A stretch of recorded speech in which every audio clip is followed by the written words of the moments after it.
Hey everyone, welcome back to my channel. Hina Qureshi ने एक comment किया था, please make a video about Joshua's affair. So इस video में हम एक कोरियन बॉय बैंड ग्रुप जिसका नाम है 17, उसके लीड वोकलिस्ट जोशुआ के बारे में बात करने वाले हैं और उनका अफेयर रूमर चला था एक मॉडल इन्फ्लुएंसर चो मिंग यंग से। सो इसके बारे में हम डिटेल में बात करेंगे।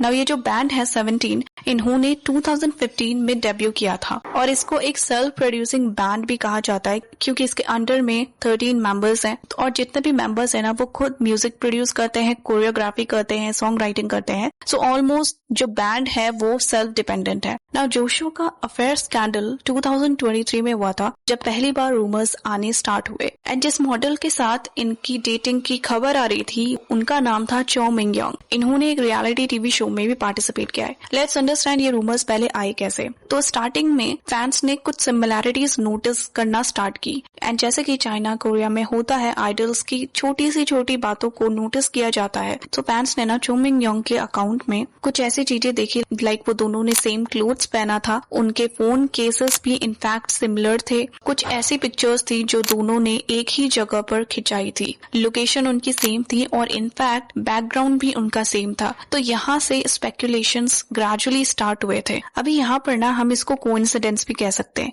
क्योंकि ये किसी के साथ भी हो सकता है, लेकिन फैंस ने ना जब डीपली इन्वेस्टिगेशन किया तो उनको बहुत सारी नई चीजें देखने को मिली। लाइक चो मिंग यंग ने एक बीडेड ब्रेसलेट पहना था एंड ये ब्रेसलेट ऐसा बोला जाता है जोशुआ ही बनाते हैं क्योंकि जोशुआ के हाथ में भी हमको काफी बार ये ब्रेसलेट देखने को मिला था। चो मिंग यंग ने अपने इंस्टाग्राम अकाउंट में भी जोशुआ की फोटोज डाली थी लेकिन उसमें उनका फेस नहीं दिखाया गया था, बट फिर भी फैंस स्पेकुलेट करते हैं ये जोशुआ ही है। और एक बर्थडे वीडियो जो चो मिंग यंग अपने इंस्टाग्राम अकाउंट पे डालती हैं, वहाँ पर फैन जोशुआ की हंसी को बैकग्राउंड में रिकॉग्नाइज कर लेते हैं। इतनी सारी चीजें पता चलने के बाद ना फैंस चो मिंग यंग को तो बहुत ज्यादा हेट देते ही हैं, जोशुआ को भी ऑनलाइन बहुत बैकलैश मिलता है। 17 बैंड का एक कॉन्सर्ट होता है जहां पर चो मिंग यंग भी आती हैं और फैंस ना उनकी सीट को ट्रैक डाउन करते हैं। जिस सीट पर चो मिंग यंग बैठी थी वो एक VIP सीट था जो कि उनको बेसिकली इसीलिए मिला होगा क्योंकि जोशुआ उनके बॉयफ्रेंड थे।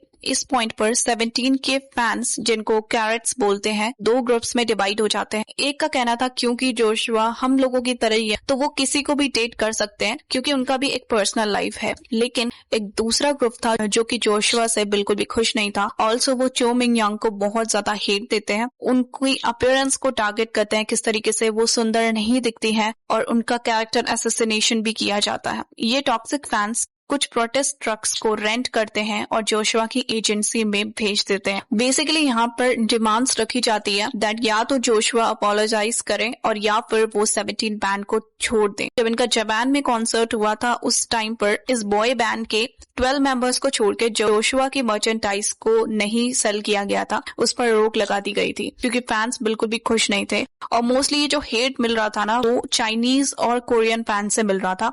जिस टाइम पर इन दोनों को ही बैकलैश मिल रहा था ऑनलाइन, जोशुआ और चो मिंग यंग दोनों की साइड से कोई भी कंफर्मेशन नहीं आता, इनफैक्ट कोई भी स्टेटमेंट नहीं दिया जाता है। इसके बाद हाइप का एक रिपोर्ट हमको देखने को मिलता है जहां से पता चलता है हाइप अवेयर था कितना बैकलैश जोशुआ को मिल रहा है और उसकी वजह से 17 बैंड को कितना इफेक्ट हो रहा है। इस रिपोर्ट में डिस्कशन भी किया गया था कैसे इस बैकलैश को मैनेज किया जाए। हाइप कॉर्पोरेशन एक साउथ कोरियन एंटरटेनमेंट कंपनी है जो कि बहुत सारे आर्टिस्ट एंड लेबल्स को मैनेज करती है। सो इसने अपना कुछ स्टेक 17 ग्रुप में भी लगाया है। तो हाइप मैनेज कर रहा था एंड डिस्कस कर रहा था कैसे हम जोशुआ को बचा सकते हैं, 17 ग्रुप की इमेज को अच्छा कर सकते हैं। सो ये स्कैंडल तो चल ही रहा था। इसी बीच में फैंस ना जोशुआ के पास्ट के रिलेशनशिप्स को भी ट्रैक डाउन कर लेते हैं। इसमें एक एक्स मोमोलैंड मेंबर जेन का नाम भी आता है। ऐसा बोला जाता है जेन कुछ टाइम पहले तक जोशुआ को डेट कर रही थी एंड जेन को बिना हेट कमेंट्स मिलने स्टार्ट हो जाते हैं। चीजें इतनी ज्यादा सीरियस हो जाती है दैट जेन इश्यू करती है एक स्टेटमेंट जहां पर वो कहती है वो कभी भी जोशुआ से नहीं मिली और ना ही उन्होंने कभी उसे डेट किया है। उनका जोशुआ से कोई भी पर्सनल या प्राइवेट कनेक्शन नहीं है। जोशुआ सोशल मीडिया पर साइलेंट हो जाते हैं एंड इवन दो कंट्रोवर्सी बनी रहती है बट थोड़ी चीजें शांत हो जाती है। इसके बाद दोबारा से कंट्रोवर्सी स्टार्ट होती है दिसंबर 2023 में जब चो मिंग यंग अपने इंस्टाग्राम अकाउंट पे अपना ड्राइव करते हुए एक वीडियो पोस्ट करती है। सो इस वीडियो के विंडशील्ड पर एक पिंक कलर का पेपर दिखता है। ये पिंक कलर का पेपर ना प्रेगनेंसी बैच को रिजेंबल करता है, जो कि कोरिया में दिया जाता है जब कोई फीमेल मदर बनने वाली होती है, ताकि उनकी कंडीशन दूसरे लोगों को पता चल सके। अगर वो पब्लिक ट्रांसपोर्ट ले रही है तो उस समय ये बैच प्रेग्नेंट फीमेल्स को दिया जाता है। और यहाँ पर ये पेपर उस बैच को रिजेंबल कर रहा था। नाउ यहाँ पर ऑब्वियसली ये किसी को कंफर्म नहीं था ये प्रेगनेंसी बैच है या नहीं, बट फैंस ने इसको बैच के साथ मर्ज कर लिया और दोबारा से चो मिंग यंग को हेट देना स्टार्ट हो गया। उनके लिए बहुत बुरी बातें लिखी गई थी, लाइक लोगों ने उनको गोल्ड डिगर कहा, को बोला गया दैट वो और लोगों को भी टिप्स दे कैसे आइडल्स के साथ अफेयर चलाया जा सकता है। बहुत बुरी बुरी बातें चो मिंग यंग के लिए लिखी गई थी। इसके बावजूद वो कोई रिस्पॉन्स नहीं देती है। नाउ चो मिंग यंग जोशुआ की गर्लफ्रेंड है या नहीं है दैट डजंट मैटर, लेकिन जितना हेट चो मिंग यंग को मिला था उस टाइम पर जोशुआ ने उनको डिफेंड करने के लिए कुछ भी नहीं कहा था। एक फैंस का एक सेक्शन था जो कि जोशुआ को अभी भी सपोर्ट कर रहा था, लेकिन चो मिंग यंग को कोई भी सपोर्ट नहीं जा रहा था। इस पूरी कंट्रोवर्सी में दोनों की साइड से साइलेंस मेंटेन किया गया। और मोस्ट ऑफ द टाइम जब कोई ऐसी कंट्रोवर्सी होती है तो आइडल्स की गर्लफ्रेंड्स ने आपके लिए स्टैंड नहीं लेती। ऐसा इसलिए भी होता है क्योंकि इनके पास कोई एंटरटेनमेंट कंपनी नहीं होती है अपने आप को प्रोटेक्ट करने के लिए। ऑल्सो अगर वो कुछ बोलते हैं ना तो वो आइडल की इमेज को खराब कर सकता है, इसीलिए उनको प्रेशराइज किया जाता है वो चुप रहे। अगर वो कुछ बोलेंगे तो और ज्यादा बैकलैश उनको मिलेगा। ये पूरा स्कैंडल केवल स्पेक्यूलेशन पर बेस्ड है, कोई भी वेरीफाइड सोर्स इसका नहीं था। एंड ये फैंस ना अपने आइडल से इतने ज्यादा अटैच्ड होते हैं दैट अगर उनको लेके उनके रोमांटिक रिलेशनशिप को लेके भी कोई खबर आती है तो वो बहुत ज्यादा डिफेंसिव हो जाते हैं एंड उनकी गर्लफ्रेंड्स या फिर बॉयफ्रेंड्स को हेट देना स्टार्ट कर देते हैं।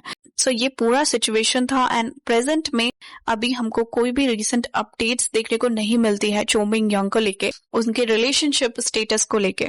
सो किसी भी एविडेंस एंड अनाउंसमेंट्स के बिना उनकी सिचुएशन अभी भी अनऑफिशियल ही है। सो अगर आप इसी तरीके के और वीडियोस देखना चाहते हैं तो चैनल को सब्सक्राइब जरूर कीजिए। आगे की वीडियो किस टॉपिक पे बनाई जाए कमेंट्स करके बताइए एंड चैनल को शेयर कीजिए। Thanks for watching.